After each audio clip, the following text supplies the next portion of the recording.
हर किसी के अपने अपने महागुण। एक सुंदर सा जंगल था। उस जंगल का राजा था शेर। उसी जंगल के नदी में एक बतख अपनी नन्ही सी बच्ची के साथ खुशी से रहती थी। उसी नदी के किनारे के पेड़ पर एक सारस भी अपने बच्चे के साथ खुशी से रहती थी। लेकिन सारस को बतख बिल्कुल भी नहीं भाती थी। थोड़े समय बीतने के बाद, बहुत इंतजार के बाद, महाराज शेर को छोटा सा बच्चा पैदा हुआ। इससे शेर जंगल के सारे जानवरों को अपने बच्चे की जन्मदिन पर आकर दावत के मजे लेकर आशीर्वाद देने के लिए न्योता देते हुए ऐलान करवाया। बतख अपने बच्चे को लेकर नदी के किनारे पहुंची और वहां के पेड़ पर सारस को देख, दोस्त, दावत के लिए जा रही हूँ, क्या तुम भी आना चाहोगी? इस बात से सारस जोर से हंसते हुए बोली, क्या दावत को, वो भी तुम्हारे साथ? तुम मेरे जैसे उड़ भी नहीं पाओगी। तुम्हारे साथ चलती हुई आऊंगी तो उधर का दावत ही खत्म हो जाएगा। पहले से ही दावत दूर के पहाड़ के उस पार हो रहा है और तो बारिश भी होने वाली है। तुम तो जाने से रही। मेरी बात सुनकर घर जाके आराम करो, जाओ, करके सारस ने चिढ़ाते हुए कहा। उन बातों से बतख बहुत उदास हुई और ना कुछ कर पाते हुए बतख अपने बच्चे को लेकर टिकुम टिकुम करके चलती हुई दावत जाने के लिए कदम बढ़ाए। बतख के ऐसे थोड़ी देर और जाते ही जोर की बारिश शुरू हुई। अरे, ऐसे बारिश में मैं भीगती हुई दावत कैसे जाऊं? करके सोचने लगी। उसने उस ओर नदी में लहरों का आना देखा और तुरंत अपने बच्चे के साथ नदी में कूदकर आराम से तैरती हुई पहाड़ के उस ओर पहुंच गई और दावत में शामिल होकर महाराज से मिलकर उनको शुभकामनाएं दी। ऐसे ही उनके बच्चे को आशीर्वाद देकर खाने बैठ गई बतख। उधर के सारे पकवानों को मजे से खाकर सारस को ढूंढने लगी। जोर की बारिश और हवा के कारण से सारस नहीं उड़ पाते हुए पहुंची नहीं करके समझा और तुरंत महाराज के पास जाकर यह बात बताया। महाराज जी, दोनों मिलकर आने ही वाले थे, पर अचानक सारस बारिश के कारण नहीं पहुंच पाई। ऊपर से भूखी भी होगी। क्या अगर आपकी आज्ञा हो तो मैं थोड़ा खाना ले जाकर उसे दूंगी, ठीक है ना? करके पूछी। अपने दोस्त की भूख के बारे में सोचने वाली बतख की अच्छाई से शेर खुश होकर सारस के लिए खाना और साथ ही साथ बतख को तोहफे भी दिए।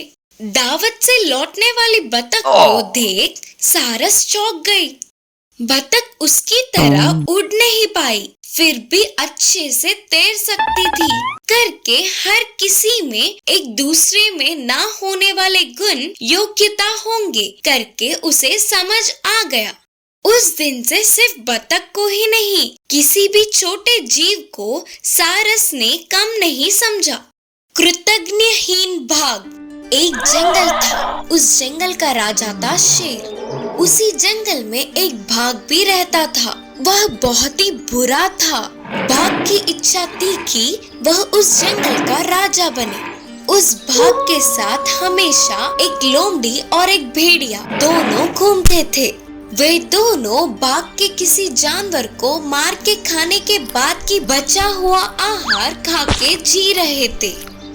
वह बाघ बाकी के जानवरों से दुर्व्यवहार करके डरा कर भयभीत करता था। एक दिन बाघ ने शेर से कहा कि मैं इस जंगल का राजा हूँ करके बोलते हुए बहस करने लगा। वह बहस थोड़ा आगे जाकर बड़ी लड़ाई में बदल गई और दोनों के बीच युद्ध भी छिड़ गई। उस युद्ध में शेर के पंजों से मार खाकर बाघ हार गया। तब बाघ को बहुत प्यास लगी, लेकिन फिर भी कमजोरी के कारण उठ न पाते हुए ऐसे ही एक पेड़ के नीचे पड़ा था। उसी रास्ते से कोई जानवर गुजरा तो उनसे पूछकर पानी मंगवाएंगे।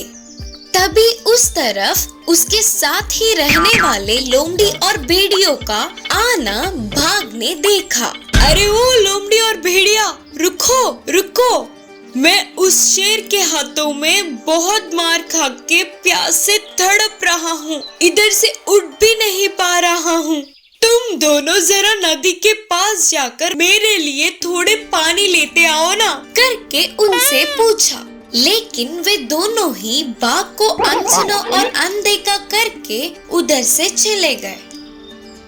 उसके थोड़ी देर बाद में उसी तरफ एक हिरन का आना बाघ ने देखा और तब बाघ ने अपनी स्थिति का वर्णन करके पानी लाने को कहा। तब हिरन ने बाघ के बातों को सुनकर कहा, ना बाबा ना, तुम बहुत बुरे हो और साथ ही बेरहम भी हो। अगर मैंने तुम्हारी मदद की तो मैं पागल ही होंगी, करके बोलते हुए उधर एक क्षण भी नहीं रुकते हुए भाग गई। बाद में उस बाघ की स्थिति को पास के एक खरगोश देखकर तरस खाकर नदी पर जाके पानी लाके उसके मुंह के पास रखी और बाघ ने उस पानी को पेट भर के पिया। और इसी तरह खरगोश हर रोज बाघ के पास पानी लाके रखती थी। ऐसे थोड़े समय में बाघ ठीक हो गई। फिर एक दिन खरगोश हमेशा की तरह पानी लाकर बाघ के पास रखी। बाघ न जाने कब से भूखा था, तो बाघ खरगोश पर थोड़ी सी भी दया ना करते हुए कम से कम उसके लिए आभार होना तो दूर, उल्टा उसे मार के खा गया। शेर का घमंड। एक जंगल था, उस जंगल का राजा था शेर। पर उस शेर को बहुत ही घमंड था, वह किसी भी जानवर की नहीं सुनता था। वही उस जंगल का राजा है। इस घमंड से बाकी के जानवरों को कष्ट देकर डराता था। वह तो राजा है ना, पर यही बाकी के जानवरों को बिल्कुल पसंद नहीं आता था। एक दिन पूरे जंगल में शेर घूम रहा था। तभी उसके सामने एक खरगोश उछलते हुए आई और बोली, ओ महाराज जी, मुझसे युद्ध करोगे क्या? खरगोश ने चिढ़ाते हुए पूछा। तब शेर ने बहुत गुस्से में बोला, क्या तुम्हें मुझसे डर नहीं लगता, या फिर मैं कौन हूँ यह भूल गई है? चलो तुझे याद दिला देता हूँ, मैं इस जंगल का राजा हूँ। बोलते हुए शेर जोर से दहाड़ता था। तभी खरगोश, हाँ, तुम्हारे दहाड़ से हाथी, घोड़े, गधे, लोमड़ी, कुत्ते डरते होंगे, मैं नहीं डरती। अगर तुम इतने बलवान हो तो मुझे पकड़ के दिखाओ, बोली खरगोश। तभी शेर को और भी ज्यादा गुस्सा आया और शेर गुस्से में एक ही बार में खरगोश के ऊपर कूद पड़ा। पर वो छोटी सी खरगोश हाथ में ना आ पाते हुए उधर इधर दौड़ती हुई शेर को दौड़ाती गई। ऐसे कुछ समय बाद शेर को और भी ज्यादा गुस्सा आने लगा, तो उसने खरगोश को पकड़ने के लिए कूद पड़ा। पर अचानक खरगोश चालाकी से वहाँ से हट गई। खरगोश को पकड़ने के लिए आगे पीछे बिना देखे ही कूदने पर शेर जाकर एक पेड़ से टकराया और नीचे गिर पड़ा।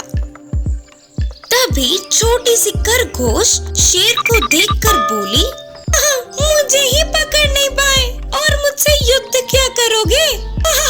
बोलते हुए हंस पड़ी। अब शेर कुछ न कर पाते हुए उसका घमंड टूटने पर शर्म से सिर झुकाकर वहाँ से चला गया। इससे हम यह सीखते हैं कि घमंड कभी ना कभी तो टूटता ही है।